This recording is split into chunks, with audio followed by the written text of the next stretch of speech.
Hi everyone, my name is Kim and I'm one of the fitness coordinators here at Seneca, and welcome back to our Fitness Friday sessions. So as we are opening up, we are going to bring you some more tips and tricks to keep you fit, to improve that workout, to add on to that workout, and maybe introduce you to some equipment that you've seen before but aren't too sure how to work. And today I'm going to show you one of those pieces of equipment. Sometimes it can be a little bit scary to have a look at, and I know a lot of students have investigated the spin bikes at our centers but aren't too sure how to set them up to get the most out of their ride. So today, like I said, I'm going to introduce you to the spin bikes.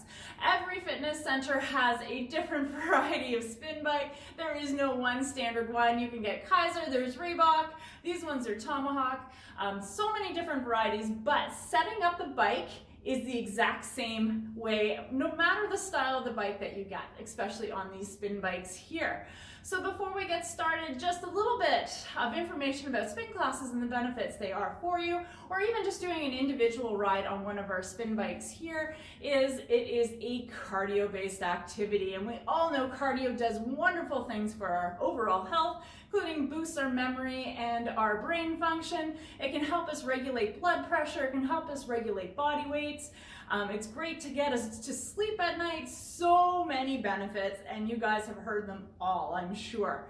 So the other thing that with the spin bikes is, if you're looking for an activity which is going to burn some calories, depending on the intensity and the duration, you can burn more than 600 calories in a single workout. So anywhere between 45 to 60 minutes on the bike.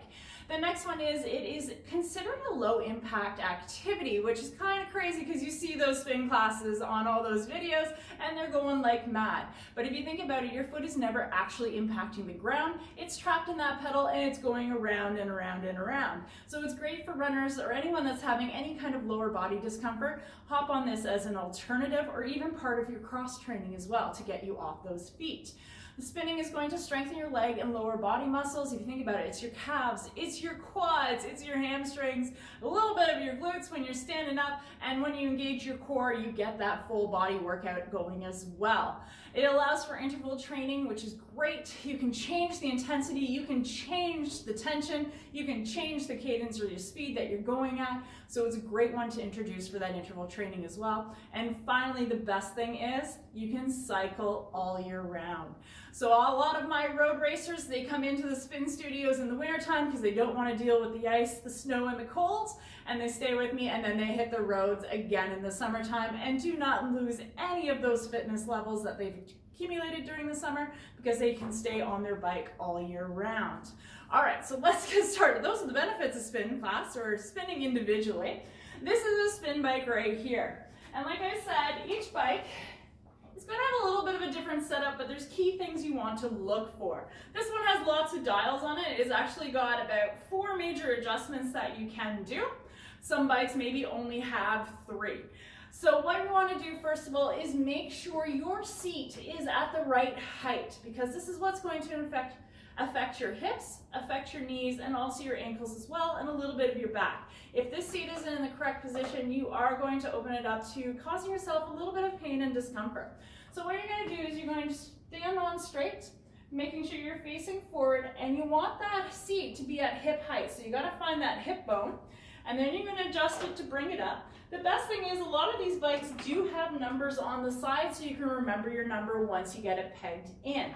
So now that we're at hip height, the other adjustment is, some of the bikes, the seats do go forward and backwards. When you're doing that, once again, you want to make sure that your knee doesn't track too far over that toe, or it's not stretched out way like this, because that's where you're going to strain either your knee or your hamstring cycling. So we're going to step on the bike very carefully. To do that, you're just stepping on a pedal, making sure it's in the down position first on whatever foot you're stepping on, and you're just going to get up. It's almost like getting onto a horse, but a smaller version and a less live version. And when we're pedaling, you want to make sure that your leg is extending, but it's not going to be locked on that downward motion. So you have a slight bend in your knee and it's comfortable. The same thing, if your seat's too low, your knees are going to be really, really crunched up against your body. And you want to make sure that you get a nice rotation and it's nice and easy on you. All the bikes do come with cages, so to be safe, always make sure your foot is secure in that cage. If you have the clip-on shoes, they clip on the bottom, but most students are just going to be wearing their runners, and you want to make sure that you're safe, especially if you get going at high speeds. The other adjustment comes from the handlebars. So to start off, you want to make sure the handlebars are about a forearm length away from the seat. The reason is you don't want to be outstretched on the bike where you're going to extend at those shoulders and really put a lot of pressure on them for the entire ride. You want them nice and easy. You want to be able to bend at the hips a little bit. At the same time, engage that core so it's nice and tight, and that you're pedaling and that you're comfortable in the shoulders. A lot of people complain because their shoulders are sore while they're cycling. It just means that their bike is not adjusted at the handlebars, the proper position. When you get fancy into spin classes, you have different hand grips. One of them is way out here, and this is where that stretch comes from, and you want to make sure those shoulders are nice and relaxed.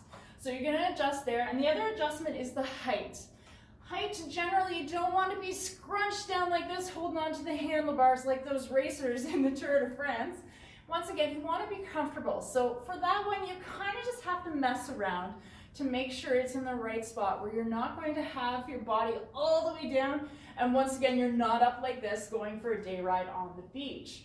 And now that you've got that all locked in with the handlebars, you want to make sure it's secure so when you're pedaling, your seat doesn't drop down, your handlebars don't slip away from you, that you can go and do this safely. And you're just going to go and have a nice little revolution, making sure you're keeping those feet flat in the cage. You don't want pointy toes.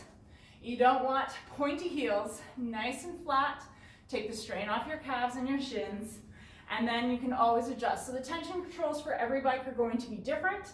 You have to learn how to use them. Some of them are great. They have the digital screens. Some of the older models, you have to go by feel. And all you do is, if you want more tension, you turn it towards the plus, use the dial or the numbers. Some of them have little flip dials up here, which connects to the digital screen, which, like I said, is lovely because you know where you're at. Or you loosen the tension off as well for an easier ride. And you want to make sure you're always riding in control at any time. Stop pedaling if you're not feeling well. Some of them do have emergency brakes. You don't need to stop that. All you have to do is stop pedaling, and off you're ready to go. So that is spinning on a bike, which is, once again, an incredible exercise. And I hope as we open up, you get a chance to explore this, to try it on your own. And if you get a chance to take a spin class at any of the facilities outside Seneca, or if we do offer them here, make sure you get a good chance to go in, and that way you learn from a certified instructor as well. You also get to learn how to build your routine to the music. If you're just going solo and you just want that independent ride, pop on some music. Slow music means hills, fast music means sprints, and have a go. Thank you so much for tuning in. I hope you have a wonderful day, and I hope you get out and you enjoy some spinning. Take care.